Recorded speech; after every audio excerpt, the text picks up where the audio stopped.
to discuss about a generic view of software engineering. In that, we'll start with the definition phase. Students, in previous session, we discussed about the generic view. Generic view has three different phases. In that case, first phase is definition phase, second phase is development phase, and third phase is support phase.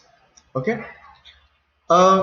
We also discuss about in a generic view, there are list of questions arise during the development, and that questions will solve in these three phases, because that question is very important during the development: how to do, what to do, when to do. Yes. So let's start with the definition phase. The definition phase focus on what means the questions, those who are starts with what to be do. Okay, what are the needs, what are the behaviors, okay, etc. So it's also called requirement analysis phase. इसे क्या बोलते हैं हम?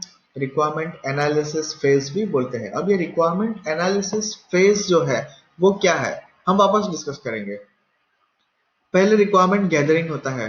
देखो, ये mind में अच्छे से सेट करना है हमें कि सबसे पहले क्या होता है जब भी आप क्लाइंट आपको प्रोजेक्ट दे रहा है सॉफ्टवेयर डेवलपमेंट के लिए, सिस्टम डेवलपमेंट के लिए आपका अप्रोच करेगा. तो सबसे पहला स्टेज क्या होता है? सबसे पहला स्टेज होता है रिक्वायरमेंट गैदरिंग. ये रिक्वायरमेंट गैदरिंग क्या है? रिक्वायरमेंट गैदरिंग ये होता है कि जब भी आप क्लाइंट से मिलते हो तो उनकी एक्चुअल नीड, कि वो सॉफ्टवेयर के अंदर क्या एक्सपेक्ट करता है, उसको क्या चाहता है, तो जिसे बोलते हैं रिक्वायरमेंट. तो सबसे पहले रिक्वायरमेंट गैदरिंग होता है. सारी की सारी रिक्वायरमेंट ले लिया जाता है, उसका नोट डाउन किया जाता है. फिर सिस्टम एनालिस्ट जो होता है, ये एक बेसिक इंफॉर्मेशन टेक्नोलॉजी कंपनीज के अंदर एक स्पेसिफिक पोस्ट होता है. जैसे डेवलपर होता है वो एक पोस्ट है, डिजाइनर होता है वो एक पोस्ट है, टेस्टर होता है वो एक पोस्ट है. वैसे सिस्टम एनालिस्ट जो है वो भी एक पोस्ट है. ये सिस्टम एनालिस्ट क्या करेगा? जो गैदर द रिक्वायरमेंट है उसकी एनालिसिस करेगा. एनालिसिस में क्या करेगा? वो देखेगा कि whether the requirement given by the client is viable और not, technology aspect is sufficient resource we have or not, infrastructure available or not, developers for the particular technology is available or not. Okay, if something is missing, okay, then analyst will discuss with the client कि भाई ये जो requirement है वो कहीं ना कहीं हमारे रिसोर्सेज या इंफ्रास्ट्रक्चर के साथ मैच नहीं कर रहे हैं. तो इन दैट केस वो लोग क्या करेंगे? साथ में बैठ के नेगोशिएट करेंगे. ठीक है, let's move ahead. Definition phase के अंदर आगे चलते हैं. It is done in order to understand the problem. It is done in order to understand the problem. The software is to solve. अगर आप प्रॉब्लम को समझ पाओगे तभी सॉफ्टवेयर के अंदर जितनी भी नीड्स है उसे सॉल्व कर सकते हो. ठीक है. For large system that has many features and that need to perform many tasks. पहले तो ये समझ लेते हैं ये लार्ज सिस्टम क्या होता है. Large system means what? a very big project in terms of when you develop the project for organization, it has many module. Like for example, let us discuss for the Reliance SR जैसी company है, उसके अंदर बहुत सारे departments है. For example sales department, purchase department, account department, production department, manufacturing department, okay, testing department. तो हर एक डिपार्टमेंट है, they are interconnect with each other. For example stock यानी कि वेयरहाउस डिपार्टमेंट है, उसके अंदर पता चलेगा कि कितना हमारे पास प्रोड्यूस्ड गुड्स अवेलेबल है. अब कुछ सोल्ड होता है तो वो उसके अंदर माइनस हो जाएगा, तो स्टॉक में कम दिखाएगा, फिर वो उसकी एंट्री सेल्ड प्रोडक्ट में यानी कि सोल्ड में भी पड़ेगा। ओके, तो ये सारे के सारे डिपार्टमेंट एक दूसरे के साथ इंटरकनेक्टेड है, तो इससे बनेगा हम लार्ज सिस्टम, इसे ईआरपी भी बोल सकते हैं। ठीक है, कहीं कहीं क्या होता है कि इतनी बड़ी जो लार्ज सिस्टम है, ईआरपी टाइप की जो सिस्टम है, उसको बनने के अंदर डेवलपमेंट होते होते करीबन 2-3 साल भी लग जाते हैं। ठीक है, इतने साल तक डेवलपमेंट भी चलता है। ठीक है, चलो कंटिन्यू करें। For large system that has many features and that need to perform many tasks, obviously understanding the requirement of system, understanding of requirement of system is a major task, obviously। पहले तो requirement को समझना बहुत बड़ा task है, क्योंकि मैंने आगे बताया था कि कई बार क्या करते हैं, कस्टमर को कुछ और बनाना होता है, रिक्वायरमेंट कुछ और होती है, हम कुछ और समझते हैं और बन कुछ और जाता है, तो that means ultimately later on उसे वापस से रीवर्क आएगा। सो बेटर है कि यही स्टेज पे आपको बेटर अंडरस्टैंड द रिक्वायरमेंट है, ये बहुत बड़ा टास्क है। The focus is to identify what is needed from the system. हमारा मेन फोकस क्या है, पहले तो ये आइडेंटिफाई करता है कि करना है हमें कि भाई व्हाट इज नीडेड, ठीक है, फ्रॉम द सिस्टम, सिस्टम के थ्रू हमें क्या चाहिए। Okay, that is the very important part. तो ये हमारा डेफिनेशन फेज के अंदर है। चलो आगे वापस कंटिन्यू करते हैं डेफिनेशन फेज के through. That is during the definition software engineer attempt to identify following list of question. मैंने अभी अभी आपको बताया था कि जितने भी व्हाट से रिलेटेड क्वेश्चन है वो हम यहाँ पे अब डिस्कस करने वाले हैं, और हाउ से स्टार्ट होने वाले क्वेश्चंस जो है वो हम डेफिनेशन सॉरी डेवलपमेंट फेज में डिस्कस करेंगे। चलो अभी वापस यहाँ पे फोकस करते हैं कि सॉफ्टवेयर इंजीनियर यानी कि हमारा डेवलपर वो क्या क्या आइडेंटिफाई करेगा। चलो डिस्कस करते हैं। What information is to be processed, कौन सी अवेलेबल इंफॉर्मेशन है जिसके ऊपर हमें प्रोसेस करना है, या कौन सा डेटा जो है इंटरनल जो हमारे पास अवेलेबल है जिसके ऊपर हमें प्रोसेस करना है। ये पहला क्वेश्चन हो गया। What function and performance are desired, कौन से फंक्शन, कौन सी फंक्शनैलिटी एंड कैसा किस तरह का परफॉर्मेंस है वो डिजायर्ड है सॉफ्टवेयर के अंदर। What system behaviour can be expected, आपका सिस्टम का बिहेवियर किस तरह से एक्सपेक्ट करता है क्लाइंट, वो हमें डिसाइड करना है। What interface are to be establish, देखो यहाँ पे इंटरफेस यानी कि क्या, जब भी आपका सॉफ्टवेयर आप क्लाइंट को देना चाहते हो तो उससे पहले क्लाइंट के पास से आपको डिजाइन जो है वो अप्रूव करा लेना है। अब अलग अलग टाइप के सॉफ्टवेयर होते हैं, for example software is related to social media, related to business concept, related to gaming sector, related to entertainment sector, related to professional and related to many more। तो हर एक ये टाइप के software के अंदर अलग अलग टाइप का इंटरफेस लगता है।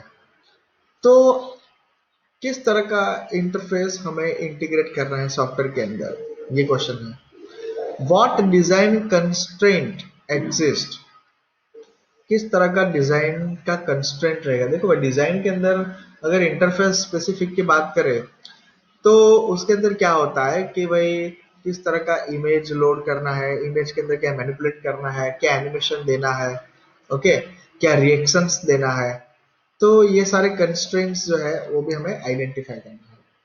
What validation criteria are required to define a successful system. Obviously validation का मेन पर्पस क्या होता है कि will restrict to user from enter the wrong data from the form।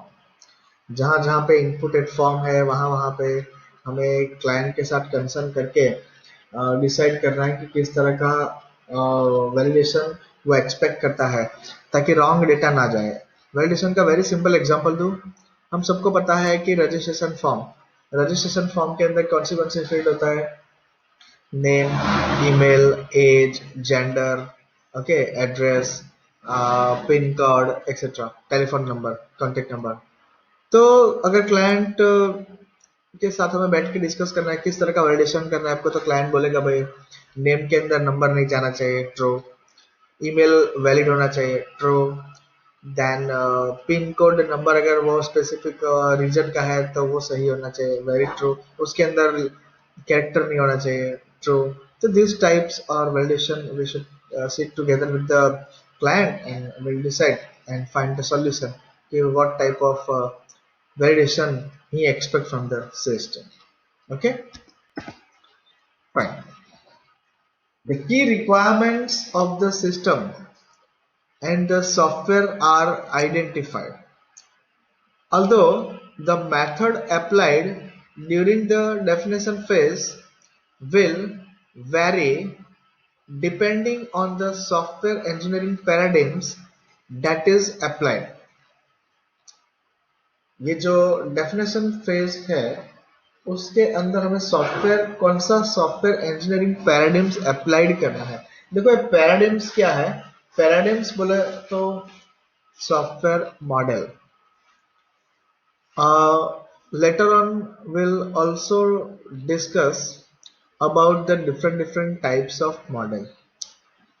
For example, models like waterfall model, incremental model, spiral model, okay, then prototype model. So these are list of models. आप अपनी system के accordingly कोई भी एक paradigms select कर सकते हो और उसे अप्लाई कर सकते हो, और वो चीज कहाँ पे डिसाइड होती है, ये डेफिनेशन फेज के अंदर, ठीक है। Three major task will occur, some of this, let's see, system और information engineering, second software project planning and requirement analysis. तो ये फेज के अंदर क्या होता है, सिस्टम और इंफॉर्मेशन इंजीनियरिंग, जो डेटा है उसके ऊपर किस तरह से प्रोसेस करना है, ओके, वो डिसाइड होगा।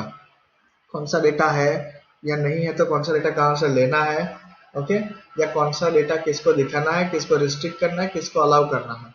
Second software project planning, overall project planning, कब आप रिक्वायरमेंट गैदरिंग करोगे उसके लिए कितना टाइम लगेगा, कब आप डिजाइनिंग स्टार्ट करोगे उसके लिए कितना टाइम लगेगा, कब आप डेवलपमेंट करोगे यानी कि कंस्ट्रक्ट करोगे उसके लिए कितना टाइम लगेगा, एंड कब आप टेस्टिंग करोगे उसके लिए कितना टाइम लगेगा, और कब आप क्लाइंट के यहाँ पे प्रोडक्ट को इंस्टॉल करोगे उसके लिए कितना टाइम लगेगा। इसे बोलते हैं प्लानिंग, और you can say set the time line for each and every activity, okay. And last is requirement analysis. Gathering हो जाने के बाद जैसे मैंने आपको बताया कि रिक्वायरमेंट एनालिसिस होता है, ठीक है। तो ये जो एनालिसिस है it is completely based on gathering and completely based on what company what organization have the resource. Resource के अंदर क्या क्या आएगा, रिसोर्स के अंदर आएगा एक तो आपकी टेक्नोलॉजी एस्पेक्ट्स, रिसोर्स के अंदर आएगा कि आप क्या क्या एपीआई टाइप प्रोवाइड कर सकते हो, डेवलपमेंट की स्किल आएगी, ओके, और उसके बाद इंफ्रास्ट्रक्चर आएगा, ओके। तो ये सारी चीजें किसमें आएगा, रिसोर्स के अंदर आएगा, ठीक है। Let's move ahead. Requirement analysis phase and with document describing all the functional performance and behavior requirement। अब देखो मैंने आपको बताया था कि हमें आप डॉक्यूमेंटेशन बनाना है एक प्रॉपरली वे में स्ट्रेटेजिक अप्रोच डाल के, जब आप सॉफ्टवेयर को डेवलप करते हो तो उसके अंदर डॉक्यूमेंटेशन बनाना पड़ेगा, हमने ऑलरेडी ये डिस्कस किया है। तो जब आप खत्म करोगे ये रिक्वायरमेंट एनालिसिस, उसके एंड स्टेज पे एंड फेज पे क्या होगा कि you have to describe all the functional, यानी कि फंक्शनैलिटी का स्पेसिफिकेशन है, परफॉर्मेंस की रिक्वायरमेंट है, एंड सॉफ्टवेयर का क्या बिहेवियर होगा, यानी कि behaviour aspect of the requirement of the system, ये सब कुछ हमें डिस्क्राइब करना पड़ेगा, ठीक है। That is the goal of requirement analysis is to produce software requirement specification document. जो आप डॉक्यूमेंट बनाते हो, जो हमारा पूरा ओवरऑल सिस्टम का डॉक्यूमेंटेशन होगा, उसे हम क्या बोलेंगे, एसआरएस। एग्जाम में डेफिनेटली एसआरएस का क्वेश्चन आने वाला है, लास्ट यूनिट में ब्रीफ में हम डिस्कस करने वाले हैं। एसआरएस का फुल फॉर्म क्या है, सॉफ्टवेयर रिक्वायरमेंट स्पेसिफिकेशन, जिसके अंदर सारा का सारा स्पेसिफिकेशन है भाई।